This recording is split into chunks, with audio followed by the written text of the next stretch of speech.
दूसरे से होता है, मैं दूसरा समझता हूँ, शिव अलग में अलग, तो हमको उस रूप में शिव जी कुछ हमको करेंगे, हमको शिव और मुझ में कोई अंतर नहीं है, तो फिर वो कोई बात नहीं। और भाव प्रधान होता है।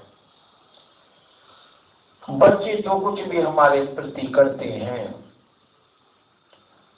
पाँव हमारे गोदी में डाल देते हैं, पता नहीं क्या क्या करते हैं, सभी लोगों को परिचय है। तो कोई बच्चे को भय नहीं होता है कि मैं क्या कर रहा हूँ, बेअदबी कर रहा हूँ या क्या कर रहा हूँ। हमारी गोदी में आएंगे तो वो क्या समझते हैं क्या? बच्चा हमारी गोदी में आता, सीधा दाढ़ी में हाथ डाल करके खींचने लग जाता है, पर हम कुछ बच्चे को नहीं खेलते हैं।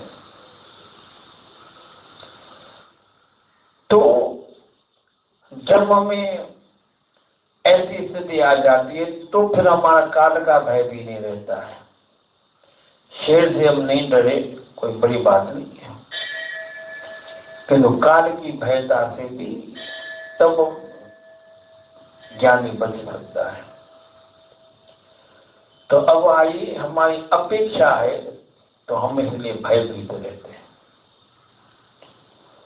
परिवार में भी अपेक्षा रहती है, प्रभु से भी, देवी देवता में भी अपेक्षा रहती है। सब जब जीवन में अपेक्षाएं रहती है तो हमारी भयता होती है।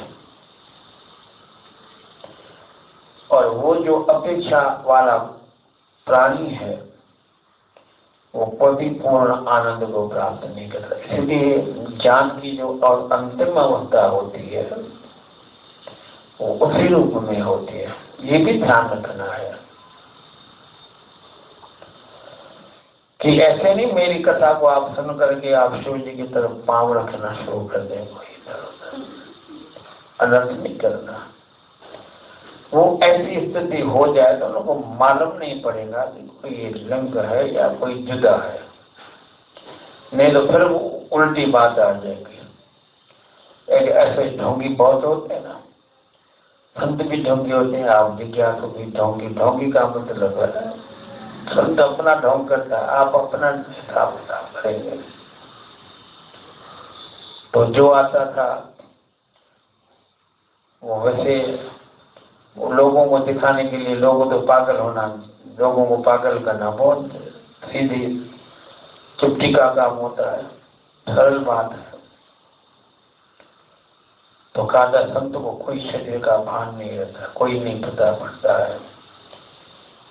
राजा को कहा, राजा रानी के साथ आ गया तो देखा कि राजा रानी पे आ गई है तो संत रानी की गोदी में बैठ गया। अरे बड़ी आप भाग्यशाली हो, यूं हो। तो उन्होंने कहा ठीक है मैं भाग्यशाली हूँ। तो संत को उनके ऊपर प्रभाव डालने के लिए गंदगी भी कर दी। तो जैसे समझे कि देखो उनको शरीर को, जैसे बच्चे ने गंदगी कर दी तो इसको शरीर का भान नहीं हुआ। तो रानी बहुत होशियार थी, उन्होंने क्या किया कि वो नीचे से गंदगी उठा करके, जैसे वो खाना खिला रही थी तो बड़े आराम से खा रहा था, खाना खाते खाते गंदगी की, तो उन्होंने वो गंदगी से भी एक अंगुली भर करके मुंह में डाली। तो यूं करके तो उन्होंने भर करके चांटा मारा। मेरी गोदी में बैठा तो लोग कह रहे थे भाग्यशाली, आपको कोई भान नहीं रहता मैं स्त्री हूँ या पुरुष है। पर मैं खिला रही थी तो खा रहे, फिर तुमने खाते खाते गंदगी की मेरी गोदी में, कि आपका प्रभाव ज्यादा हो कि भाई देखो ये होश नहीं है, बड़े ज्ञानी महापुरुष है।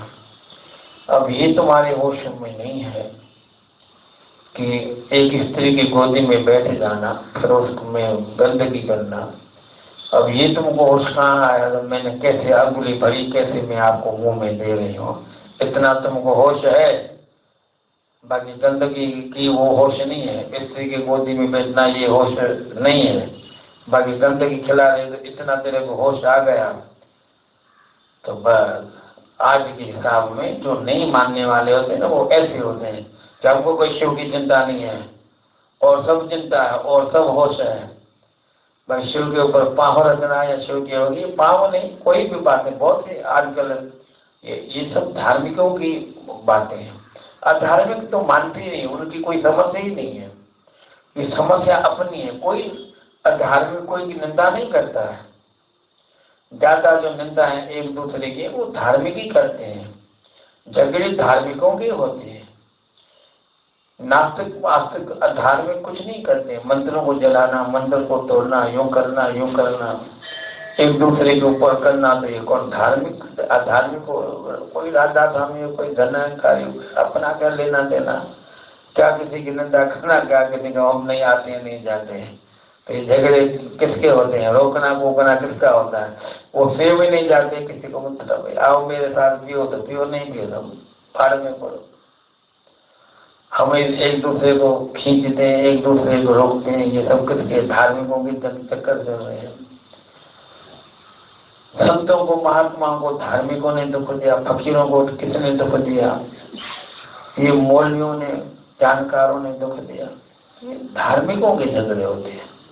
अधार्मिकों के झगड़े नहीं रहते, वो अपने हिसाब से रहते हैं। तो जीवन में जो बाहर रूप से कहता कि मैं बहुत निर्भय हूं, उनके अंदर में बड़ी भयता होती है। निर्भयता चीज ही और होती है। सुरक्षा हो, फिर हम कहेंगे आत्मा अविनाशी है, तो फिर सुरक्षा किसकी? आज बड़े बड़े संतों महात्माओं की सुरक्षाएं चलती है, तो सुरक्षा किसकी? आत्मज्ञान में कोई हमको मार नहीं सकता है, तो बॉडीगार्ड पुलिस वाले की हमारे क्या करेंगे? तो भयता से जो ग्रसित होता है, उनकी सुरक्षाएं होती हैं, उनका हिसाब किताब होता है। निर्भय कभी कुछ नहीं कर सकता। तो हमारी अपेक्षाएं हैं।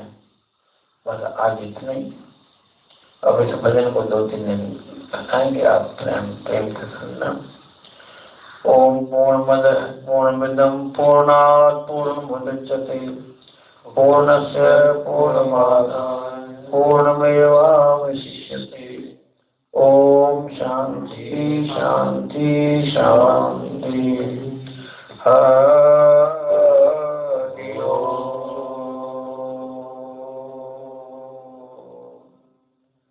हरि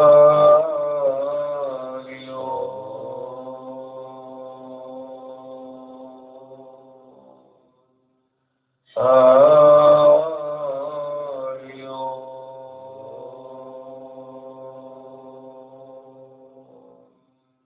शांति शांति शांति। और सत्य सनातन धर्म की जय। श्री शंकर भगवान